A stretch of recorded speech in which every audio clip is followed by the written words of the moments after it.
ये पुलिस ने, ये आरएसएस के गुंडे, ये दिल्ली पुलिस ने, ये आरएसएस के गुंडे 60 साल के इंसान को, इतने बड़े साइंटिस्ट को ये गाली गलौज करके घसीट कर लेकर जाते हैं यहाँ से। चादर उड़ाकर चुपके से चोरों की तरह सोनम सर को लेकर गए आप। मेरे को इन लोगों ने सड़कों पर घसीटा, मेरे को सड़कों पर मारा इन लोगों ने, और जब मैं चिल्ला रहा था मदद के लिए मेरा मुंह दबाया गया दिल्ली पुलिस के द्वारा, और कहते क्यों चिल्ला रहा है तू बहुत चर्बी चढ़ी थी तुम लोगों में, अब दिखाते हम तुम लोगों को हम क्या है। ये दिल्ली पुलिस का रवैया, ये गुंडे है। ये जो आरएसएस के गुंडों ने बुज़दिल हरकत करी है, सोनम सर को घसीट कर गाली गलौज करके वो लोग यहाँ से लेकर गए। अगर उनको लग रहा है सोनम सर को जाकर ये आंदोलन खत्म होगा, नहीं होगा। आंदोलन खत्म नहीं होगा, हम यही बैठे रहेंगे और 20 मार्च को यहीं से 20 जुलाई को यहीं से पार्लियामेंट का मार्च होगा। फिर से इस बार बता देता हूँ, जो तुम लोगों ने हरकत करी है, पुलिस वालों ने जो हरकत करी है वो गुंडों वाली हरकत है। ये लोग पुलिस में, आप चोर हो, आप गुंडे हो, चुपके से सर को लेकर गए हो, आप चुपके से सर को लेकर गए हो, चादर उड़ाकर चुपके से चोरों की तरह सोनम सर को लेकर गए आप। अरे बेशर्मो, इतना बड़ा साइंटिस्ट है वो, थोड़ी तो इज्जत रख लेते उसकी, थोड़ी तो इज्जत कर लेते इतने बड़े साइंटिस्ट की।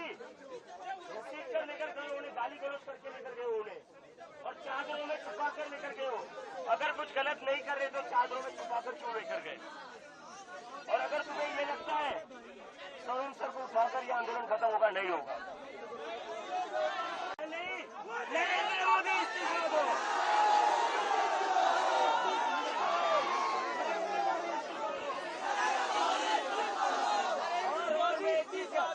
मैं एक चीज कहना चाहता हूँ, आज तक हम धर्मेंद्र प्रधान का इस्तीफा मांग रहे थे नीट में जिन बच्चों की आत्महत्या हुई उनके जिम्मेदारी के लिए, लेकिन आज जो घिनौनी, आज जो नीच हरकत करी है सरकार ने, अब हम नरेंद्र मोदी का इस्तीफा मांगेंगे। सुबह 7 बजे जब मैं यहाँ से निकला फ्रेश होने के लिए, तभी पुलिस के गुंडे यहाँ आए, सोनम सर को घसीट कर गाली गलौज करके लेकर गए। 60 साल से जो इंसान है, जो भूख हड़ताल पर बैठा हुआ था 20 दिनों से, 60 साल के इंसान को जो 20 दिनों से भूखा था उसको दिल्ली पुलिस गाली गलौज करके घसीट कर यहाँ से जबरदस्ती उठाकर लेकर गई। ये कहाँ लेकर गई हमें पता नहीं है। और जब मैं मेरे दोस्त के घर से निकल, जैसे ही मुझे ये खबर मिली, मैं जंतर मंतर आ रहा था, पुलिस वालों ने मुझे भी मारपीट की, मुझे भी सड़कों पर घसीटा और गेट बंद करके मुझे अंदर रखा और कहता है तू जंतर मंतर कैसा जाता है हम देख लेते हैं। मुझे भी दिल्ली पुलिस ने डिटेन कर रखा था, मेरे साथ भी मारपीट की, मुझे भी घसीटा गया रोड पर, और यहाँ पर जितने सारे स्टूडेंट्स हैं उनके साथ भी दिल्ली पुलिस ने मारपीट की है। कहाँ पर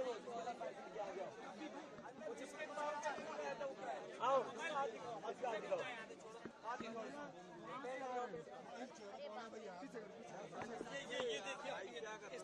ये मेरा फोन भी छीन के ले गए, लोगों के फोन भी छीन कर लेकर गए।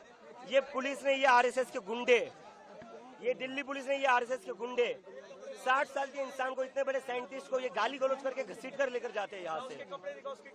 मैं विदेश से अपने देश वापस आया था, मैं कोई क्रिमिनल हूँ? मेरे को इन लोगों ने सड़कों पर घसीटा, मेरे को सड़कों पर मारा इन लोगों ने, और जब मैं चिल्ला रहा था मदद के लिए मेरा मुंह दबाया गया दिल्ली पुलिस के द्वारा, और कहते क्यों चिल्ला रहा है तू बहुत चर्बी चढ़ी थी तुम लोगों में, अब दिखाते हम तुम लोगों को हम क्या है। ये दिल्ली पुलिस का रवैया, ये गुंडे है। ये पुलिस ने, ये आरएसएस के गुंडे हैं, और ये सोनम सर को कहाँ लेकर गए हमें पता नहीं है। लेकिन आज जो भी हुआ है उससे एक चीज तो साफ हो गई, इस देश में डेमोक्रेसी नहीं है। नरेंद्र मोदी एक तानाशाह है, नरेंद्र मोदी एक तानाशाह है, और दिल्ली पुलिस उसकी गुंडागर्दी को आगे बढ़ाती है। ये देश के लिए नहीं है पुलिस, ये पुलिस सिटीजन्स के लिए नहीं है। नरेंद्र मोदी की तानाशाही का जवाब इस देश की जनता को देना होगा। मैं अपील करता हूँ देश भर के लोगों से, जो ये वीडियो देख रहे हैं, सारे लोग सोनम सर के सपोर्ट में आज शांतिपूर्ण प्रोटेस्ट करें, पूरे देश भर में, अपने अपने डिस्ट्रिक्ट्स में, अपने एरिया में शांतिपूर्ण प्रोटेस्ट करें। अब हम ये तानाशाही और बर्दाश्त नहीं कर सकते। जो इंसान 20 दिनों से भूखा है, जिसके लिए पूरा देश दुआएं कर रहा था, दिल्ली पुलिस आज उसको गाली गलौज करके घसीट कर लेकर जाती है यहाँ से। ये इंसान है, ये जानवर है, ये लोग, ये जानवर है। प्रभात खबर.com, विश्वास वही, रफ्तार नहीं।